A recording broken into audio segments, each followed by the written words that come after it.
traffic, trying to see how I could. So without further ado, we would like to start our today's session. So good evening, everyone. On behalf of the National CSR Committee of the Bengal Chamber of Commerce and Industry, it gives me immense pleasure to welcome you all to this insightful session on looking back and looking ahead on corporate social responsibility in India. The committee has launched a portal to promote inclusive development through collaborations among corporate, government, civil society expert and communities. It aims to share CSR experiences and best practices via its various initiatives, and one such is the first edition of our talk show, and we are very much thankful to Mr. Ashwini Saxena for so readily agreeing to be the first speaker of the session.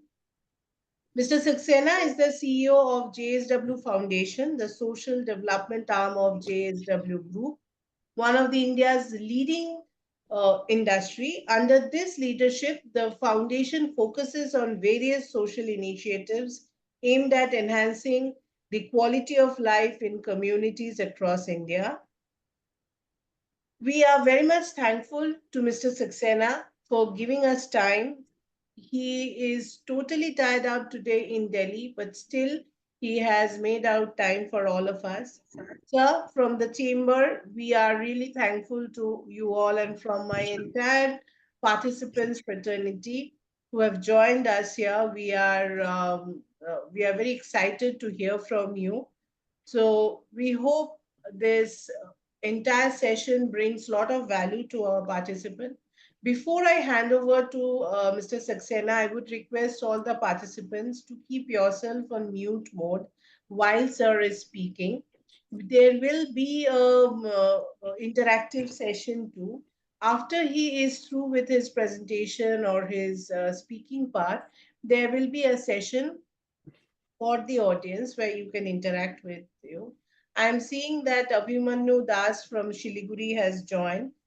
Thank you, Abhimanyu, once again for being such a support. So all our participants, it's a great opportunity for all of us to listen to Mr. Saxena, to learn from him. So without further ado, I'm handing over it to Mr. Saxena for the talk. Over to you, sir.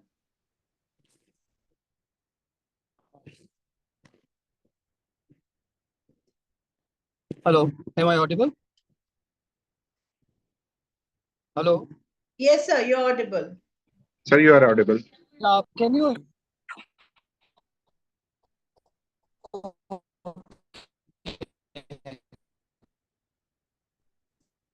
So your voice is breaking. I've already given you the co-host right.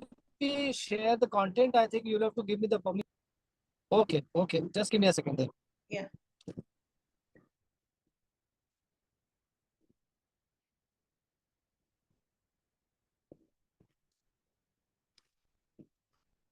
Just give me a minute. I think it's taking some time to.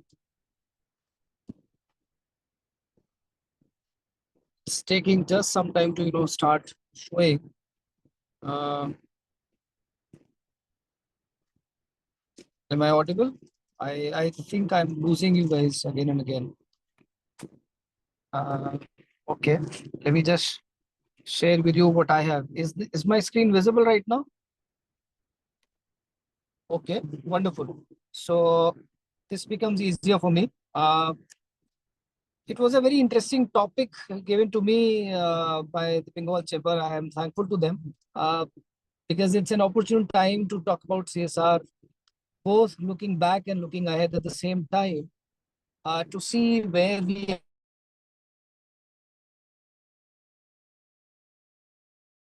the developmental